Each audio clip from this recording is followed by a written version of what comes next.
एक मैना का जोड़ा उड़ते हुए जंगल में एक मोटे पेड़ की डाल पर बैठ गया। अचानक पेड़ हिलने लगा।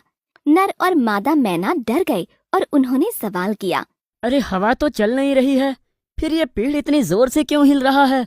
आसपास के सभी पेड़ शांतिपूर्वक खड़े हैं, फिर इस पेड़ को क्या हो गया? इतने में मोटे पेड़ से आवाज आई, यहाँ मेरी डाल पर मत बैठो, मैं सफाई पसंद हूँ। अगर तुम्हारा यहाँ घोंसला बनाने का इरादा है तो वो छोड़ दो। पेड़ भाई, हम कोई गंदगी नहीं करेंगे, शांतिपूर्वक रहेंगे। बरसात का महीना है, हमें घर बनाने दो, हम तुम्हारा मनोरंजन करेंगे। अभी घर बनाओगे, बाद में अंडे बच्चे दोगे, फिर वो रोज शोर मचाएंगे और गंदगी फैलाएंगे। मुझे गंदगी पसंद नहीं है, मैं ज्यादा बहस भी नहीं करना चाहता। भाग जाओ यहाँ से, दोबारा इस पेड़ पर लौट कर मत आना। मैना के जोड़े को पेड़ की कठोर बात सुनकर बहुत दुख हुआ। वो दोनों उड़कर वहां से आगे बढ़ गए। उन्हें एक घना पेड़ दिखाई पड़ा। वहां बहुत सारे पक्षियों ने बसेरा डाल रखा था। पूरा पेड़ भरा हुआ था। उन दोनों को मुश्किल से एक छोटी सी जगह दिखाई पड़ी। पेड़ की सहमति से उन्होंने अपना घोंसला बना लिया। एक दिन पानी बरसने लगा, तब मैना को बड़ी परेशानी होने लगी। उनके घोंसले में पानी आ रहा था।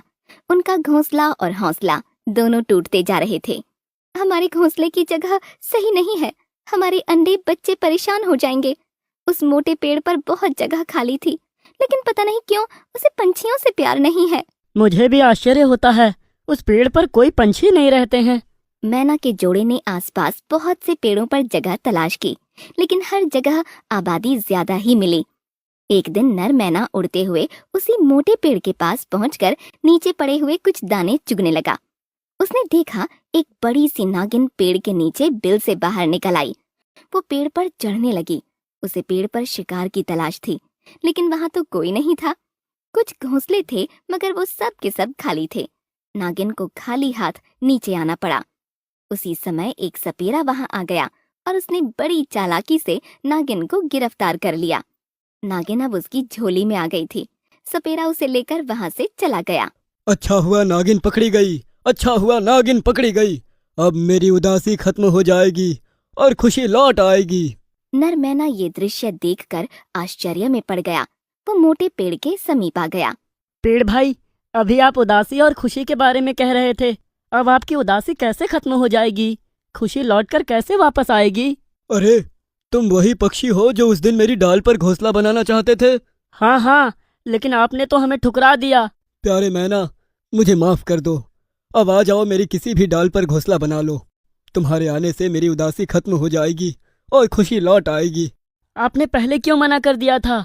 मेरे पेड़ के नीचे बिल में एक भयंकर नागिन रहती थी।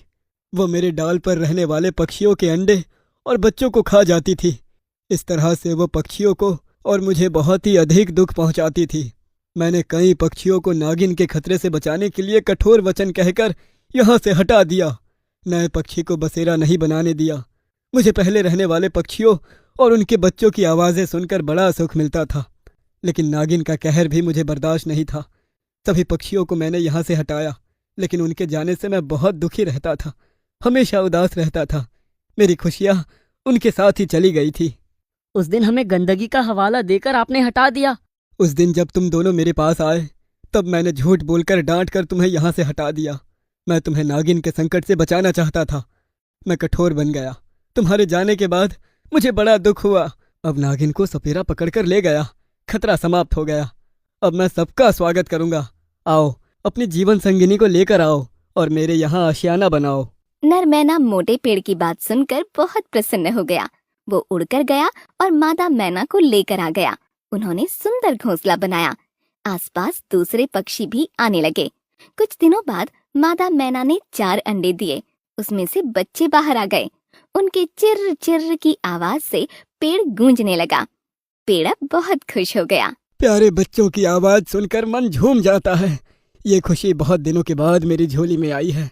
मेरे पेड़ के मीठे मीठे फल इन्हें खिलाओ। मैं डाली को हिलाकर इन्हें धीरे धीरे झूला झुलाता हूँ। पेड़ की डाली झूमने लगी और मैना के प्यारे बच्चे खुशी से चहकने लगे।